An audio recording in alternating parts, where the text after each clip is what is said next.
मंत्री अर्जुना मेघवाल भी हैं। प्रधानमंत्री बढ़ चढ़े हैं और कुछ ही पलों में आपको उनका संबोधन जो है वो सुनने को मिलेगा। सुनिए प्रधानमंत्री को।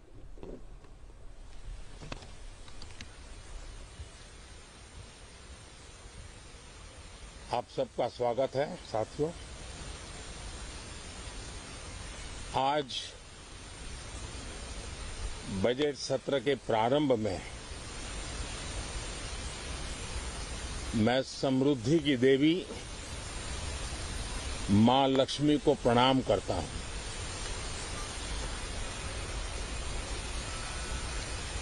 और ऐसे अवसर पर सदियों से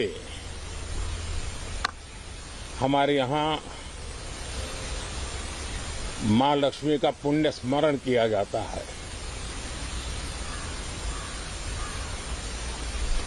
सिद्धि बुद्धि प्रदे देवी, सिद्धि बुद्धि प्रदे देवी, भुक्ति मुक्ति प्रदायिनी, भुक्ति मुक्ति प्रदायिनी, मंत्र मूर्ते सदा देवी, मंत्र मूर्ते सदा देवी, महालक्ष्मी नमोस्तुते, महालक्ष्मी नमोस्तुते।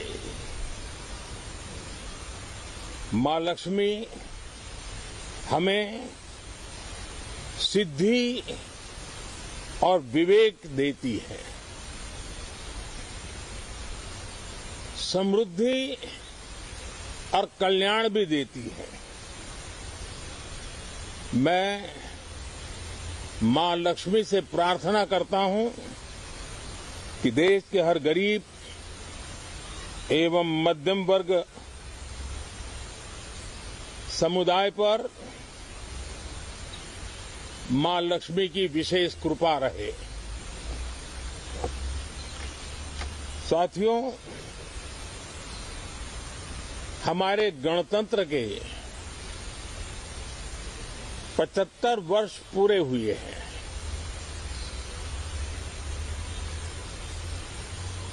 और ये हर देशवासी के लिए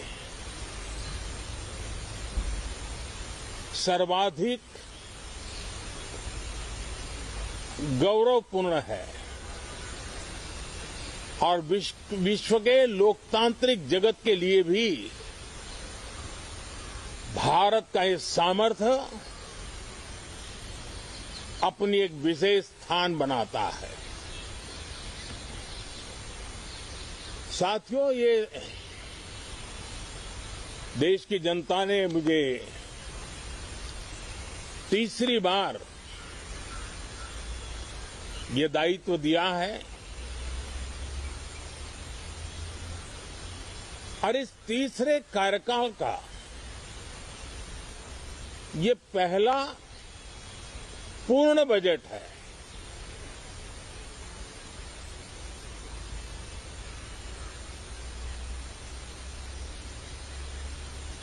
और मैं विश्वास से कह सकता हूं कि 2047 जब आजादी के 100 साल होंगे, विकसित भारत का जो संकल्प देश ने लिया है, ये बजट सत्र, ये बजट एक नया विश्वास पैदा करेगा, नई ऊर्जा देगा कि देश जब आजादी के 100 साल मनाएगा तब विकसित होकर रहेगा। 140 करोड़ देशवासी अपने सामूहिक प्रयास से इस संकल्प को परिपूर्ण करेंगे। तीसरे टर्म में हम मिशन मोड में देश को सर्वांगीण विकास की दिशा में चाहे वो भौगोलिक रूप से हो, सामाजिक रूप से हो या आर्थिक भिन्न भिन्न स्तर के संदर्भ में हो, हम सर्वांगीण विकास के संकल्प को लेकर के मिशन मोड में आगे बढ़ते जा रहे हैं। इनोवेशन, इंक्लूजन और इन्वेस्टमेंट, ये लगातार हमारे आर्थिक गतिविधि के रोड मैप का आधार रहा है। इस सत्र में हमेशा की तरह कई ऐतिहासिक बिल पर संशोधन को चर्चा होगी और व्यापक मंथन के साथ वो राष्ट्र की ताकत बढ़ाने का काम करने वाला कानून बनेंगे। विशेषकर नारी शक्ति के गौरव को पुनः प्रस्थापित करना, पंथ संप्रदाय के भेद से मुक्त होकर के हर नारी को सम्मानपूर्ण जीवन मिले, उसको भी समान अधिकार मिले, उस दिशा में इस सत्र में कई महत्वपूर्ण निर्णय लिए जाएंगे। Reform, perform and transform. जब विकास की तेज गति को प्राप्त करना होता है तो सबसे ज्यादा बल रिफॉर्म पर रहता है। राज्य और केंद्र सरकार ने मिलकर के परफॉर्म करना होता है और जन भागीदारी से हम ट्रांसफॉर्मेशन देख सकते हैं। हमारा युवा देश है, युवा शक्ति है और आज जो 20-25 साल की आयु के नौजवान है, जब वो 45-50 साल के होंगे तब वो विकसित भारत का सबसे बड़े बेनिफिशियरी होने वाले हैं। उम्र के उस पड़ाव पे होंगे,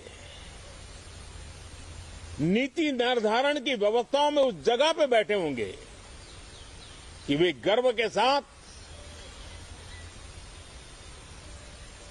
आजादी के बाद जो शताब्दी शुरू होगी, एक विकसित भारत के साथ आगे बढ़ेंगे। और इसलिए ये विकसित भारत के संकल्प की पूर्ति का प्रयास, ये अथाग मेहनत, आज जो हमारे टीनेजर्स हैं, हमारी युवा पीढ़ी है, उनके लिए ये एक बहुत बड़ा तोहफा बनने वाली है। जो लोग 1930 में, 42 में आजादी के जंग में जुट गए थे, पूरी देश की युवा पीढ़ी खप गई थी आजादी के जंग में,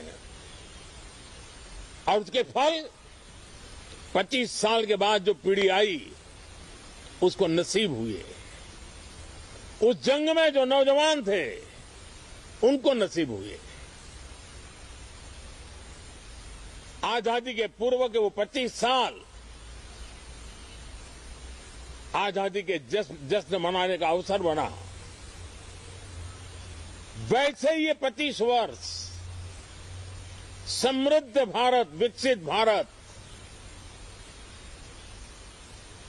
ये संकल्प से सिद्धि और सिद्धि से शिखर तक पहुंचने का देशवासियों का इरादा। और इसलिए बजट सत्र में सभी सांसद विकसित भारत को मजबूती देने के लिए अपना योगदान देंगे। विशेष करके जो युवा सांसद है उनके लिए तो सुनहरा अवसर है, क्योंकि वो आज सदन में जितनी जागरूकता, जितनी भागीदारी बढ़ाएंगे और विकसित भारत के जो फल है वो तो उनकी नजर के सामने देखने को मिलने वाले हैं। और इसलिए युवा सांसदों के लिए एक अनमोल अवसर है। साथियों, मैं आशा करता हूं कि हम देश की आशा आकांक्षाओं के इस बजट सत्र में खरे उतरेंगे। साथियों, आज एक बात आपने जरूर नोट की होगी, मीडिया के लोगों ने तो जरूर करनी चाहिए। शायद 2014 से लेकर अब तक शायद ये पहला पार्लियामेंट का सत्र है कि जिसके एक दो दिन पहले कोई विदेशी चिंगारी नहीं प्रगटी है। विदेश में से आग लगाने की कोशिश रही हुई है। 10 साल से यानी 14 से देख रहा हूं, हर सत्र के पहले शरारत करने के लिए लोग तैयार बैठते थे और यहां उसको हवा देने वालों की कोई कमी नहीं है। ये पहला सत्र मैं पिछले 10 साल के बाद देख रहा हूं कि जिसमें किसी भी विदेशी कोने से कोई चिंगारी नहीं हुई। साथियों, बहुत बहुत धन्यवाद।